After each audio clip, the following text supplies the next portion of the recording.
eu acredito que seja algo que a gente possa crer e modificar a forma de pensar. Você acha que a leitura, a neurolinguística, ela proporciona uma mudança de mindset, é isso? Isso. Tá, então olha só, vamos pelo nome, né? Para Sim. ter uma ideia, a neurolinguística, ela cria ou criou modelos, continua criando, né? Com o objetivo de tornar pessoas excelentes. Então, esse é o objetivo, alcançar excelência, tá? Então, Uhum. atletas, né, que querem o primeiro lugar. Então, você tem estudantes que querem passar em concurso, melhorar as notas, enfim, qualquer tipo de profissional, gerente, empresário, que queira bater metas, né, cumprir objetivos. Então, ela é muito nesse sentido, mas também não deixa de trabalhar o que você falou, de mudar padrões de pensamento, né? Então, às vezes, a pessoa está amarrada, por exemplo, numa fobia, medo de barata, medo de inseto, medo do escuro, medo de elevador, né? Medo de falar em público, que é o mais bacana que eu acho, como você recriar isso. Então, tem esses dois lados. Mas o interessante é que os criadores, John Grindler e Richard Bandler, o mais famoso é o Anthony Robbins, no Brasil é o Dr. Laí Ribeiro, né? Apesar dele não trabalhar só com neurolinguística, ok? Mas quando em 1974 já estavam tendo assim um sucesso extraordinário, não só nos Estados Unidos, mas no planeta, né? Eles resolveram dar um nome para isso. Então, primeiro eles criaram esses modelos, testaram esses modelos com base na antropologia de Gregor Bateson, com base na psicóloga Virginia Satir, que trabalhava muito com terapia de casais, né? E conseguia pegar casais que já estavam se separando, né, para reformatar, como você disse, fazer uma mudança de pensamento. Pessoas assim, né, da Gestalt terapia, né? Então, enfim, tem uma série de tecnologias do Fritz Perls, né? Uma série de tecnologias que envolve, inclusive, a neurociência, entendimento de como o computador funciona, como o cérebro é parecido. Aí, depois que eles foram criando esses modelos, que eles criaram um nome, Programação Neurolinguística, abreviado, todo mundo conhece por PNL. Então, a palavra programação quer dizer o quê? Instalar, né? Então, geralmente, você tem que colocar aí o Office, né? O computador em si, que é o cérebro, ele sem programas não serve para nada. Já pensou se não tivesse instalado em você a alfabetização, a aritmética, né? O que você gosta de fazer? Cozinhar? Também. Se não tivesse instalado alguns pratos, talvez sua mãe, talvez você mesmo, hoje já aprende até pelo YouTube, né? Eu já aprendi a fazer coisas no YouTube, né? Eu aprendi a Não, fazer sushi no YouTube. hoje aprende tudo. Então, se não tivesse instalado, às vezes, né, defesa pessoal em determinadas pessoas, alguns instalam, né, como atirar, idiomas, né? É uma instalação, são programas que você tem. Você já assistiu Matrix? Já. A PNL é tipo aquilo ali, só que num nível mais real, né? Ali o camarada ele vai para um lugar que ele vai precisar dirigir um helicóptero, ele baixa o programa no cérebro, ele vai precisar falar russo, aí baixa o programa do russo, e ele vai precisar lutar pelo menos 3 lutas ali naquele cenário. Aí baixa as lutas. Já pensou se fosse assim?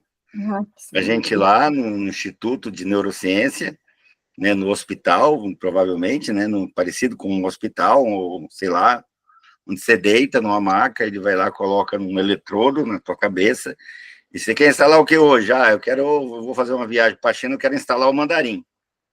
Tá, custa R$ 800. Tá bom, instala aí. Aí baixou, igual você vai numa loja e compra o Windows 11, compra o CorelDRAW, compra o Photoshop, né? Assim, hoje compra pela internet, né? Sim. Então, a programação é isso, você ser capaz de instalar conhecimentos novos com excelência. E, no nosso caso, né, ser um pai melhor, um gerente melhor, um atleta melhor, uma pessoa melhor, né, um espiritual melhor. O coach divide entre 8 a 12 áreas, né? E o coach é uma PNL aí com uma roupagem diferenciada, né? E não gosta de dizer que é PNL, mas eu já fiz todos os níveis do coach, com mais de uma empresa, e eu vi que só muda, às vezes, o nome, mas a técnica, inclusive, é idêntica, né? Então, aí pega ali os modelos. Aí, programação, quer dizer que eu vou instalar. Quando eu preciso tirar um programa, aí chama-se reprogramação. E neurolinguística, porque vem da palavra neuro, ou seja, a instalação é feita no cérebro. Por mais que essa mudança aconteça numa mão, por exemplo, um lançador, né? Por exemplo, o Anthony Robbins programou o André, né? Foi o André, para jogar tênis, um famoso aí, né?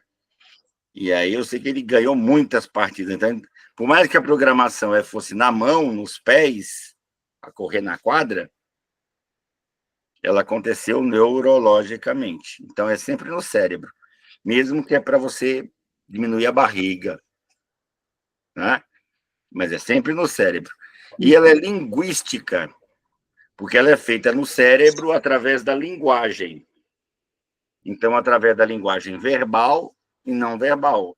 Então, muita gente pensa que neurolinguística é só aquela coisa de você ficar lá respirando, né? Não é isso? Sim. E falando, eu sou rico, eu sou feliz, né? Nenhum mal vem sobre mim, eu sou saudável, eu sou bonito.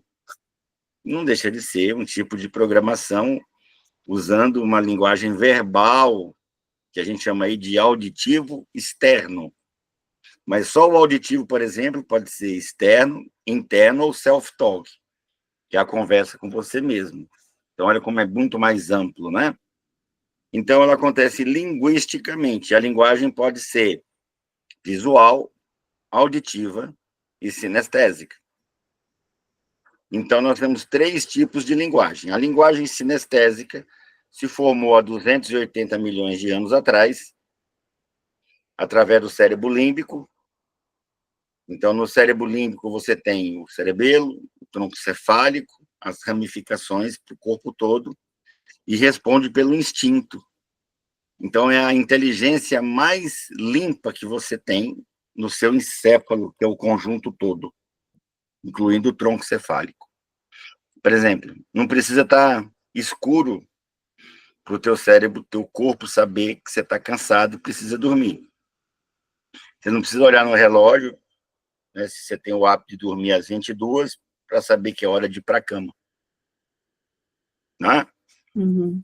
Você pode estar fazendo uma coisa super intrigante, né? Uma aventura, uma trilha, nadando, brincando com as crianças, mas de repente você sente fome.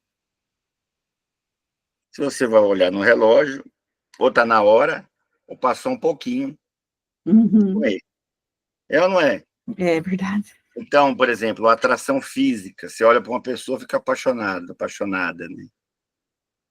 Não teve nenhum tipo de raciocínio, né? Se deve ou não apaixonar, se é viável ou não é. Tem uns negócios aí diferenciados, mas não é a atração, é outras coisas, né?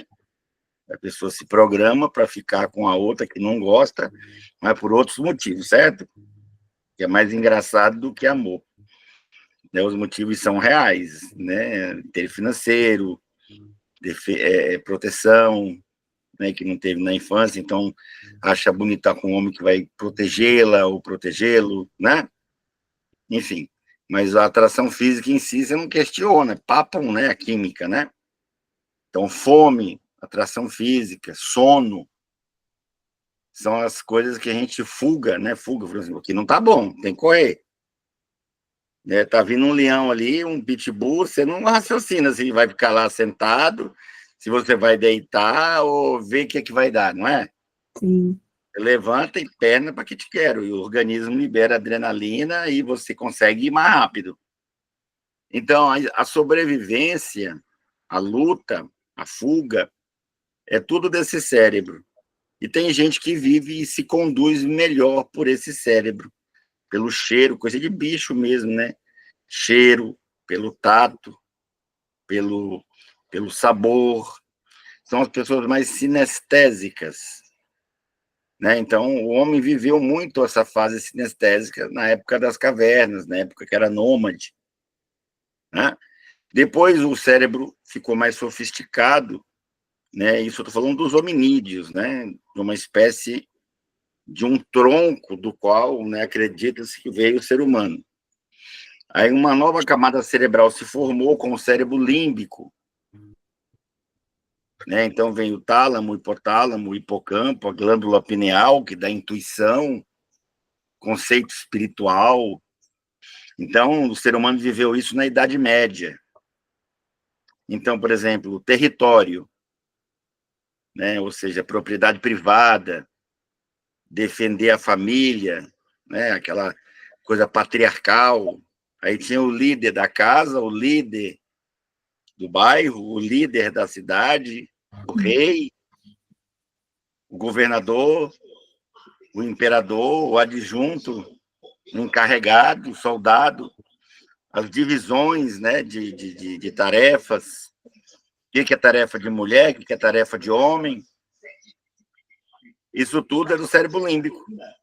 Ir para a igreja, né, acreditar numa coisa mais forte do que nós. Aí já não é aquele homem caverna, já é um homem mais desenvolvido, certo? Certo. Mas é um homem burro, que não sabe quanto é um mais um, entendeu? Que troca espelho por ouro. Lembra dos índios? Uhum. Os portugueses mostravam um espelho para a Índia e ela ficava maravilhada, né? Tudo bonito, ornamentado assim. E ele pedia ouro em troca, né? Sendo que o espelho era uma qualquer mixaria. E aí ela preferia o espelho do que o ouro, que para ela pegava toda hora. E aí o espelho ela nunca tinha visto, né? É igual a gente manda arroz, feijão, café, milho, laranja, e traz de volta carro elétrico, computador, não é isso que o brasileiro faz ainda? Sim. Ainda. Ao invés de ensinar o povo a estudar, igual eu faço o dia inteiro, e sábado, domingo, já é sábado, Verdade. né? Tá, então, o cérebro límbico, essas pessoas são muito do ouvir e do falar. Então, são pessoas mais auditivas, tá? Esse cérebro se formou 80 milhões de anos atrás. E depois formou um novo cérebro cobrindo o hemisfério direito e o hemisfério esquerdo, essas duas bandas que são ligadas pelo corpo caloso, que a gente chama de córtex cerebral. O homem, né, teve um aumento aqui no lobo frontal, tanto que essa testa prolongada aqui não tem nos antepassados, né, do ser humano, né? Então, você vai lá no Homo habilis, no Homo erectus, você vai lá nos hominídeos, no Australopithecus africanos, né? Que são antecessores de 3, 4 milhões de anos atrás. Ele não tem essa testa aqui, é um crânio de 250 gramas, e nós temos hoje um cérebro de mais ou menos 1,5 kg. Legal, né? Sim. Então, só que esse cérebro é o mais esperto e é o mais burro. É esse cérebro que cria o robô, que cria a inteligência artificial e para de pensar. É esse cérebro que cria o celular e para de ler. É esse cérebro que cria o carro automático e o elevador e fica obeso. É esse cérebro que inventa o fast food Isso. e faz o homem infartar do dia. É esse cérebro que faz você querer o prazer imediato, entendeu? E usar Sim. álcool e droga. É o homem que pensa demais e, no fundo, pensa de menos, que quer resultado rápido, quer ficar rico roubando, se corrompendo. Infelizmente. Só que a tendência é que esse cérebro se desenvolva e haja um equilíbrio entre instinto, razão e emoção. Então, é isso que nós vamos estudar. Esses 3 cérebros, como programar e reprogramar a mente humana. E aí eu vou sugerir para você 2 livros, que, na minha opinião, das centenas de livros que eu li nessa área, que eu já li 5.000 livros, mas sobre PNL, os 2 que eu posso indicar, né? Eu vou até puxar a foto aqui deles. Um é o famoso Poder Sem Limites.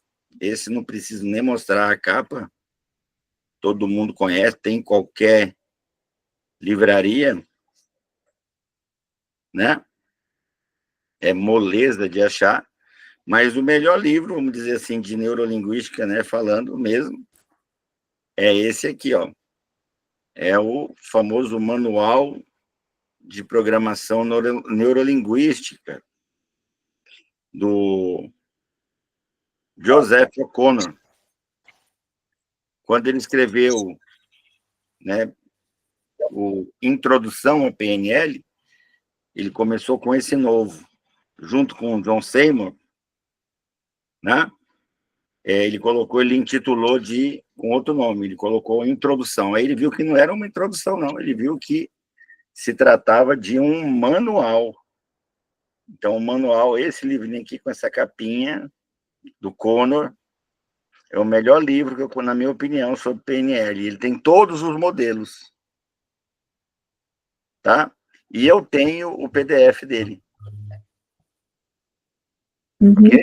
Ok. E é isso que nós vamos aqui desvendar, de frente para trás, de trás para frente, cabeça para baixo, né, em pelo menos 20 aulas, 20 sessões. Essa é a primeira, é a introdutória. Ô, James, você acha que no PDF ele não prejudica a leitura? Você acha Não, que... Não? Não. Porque as práticas nós vamos fazer juntos. Ah, ok. Mas se tiver o livrão, é gostoso, né? Nós que temos mais de 35 anos, de 28 para 35, a gente gosta do livro de papel. É verdade.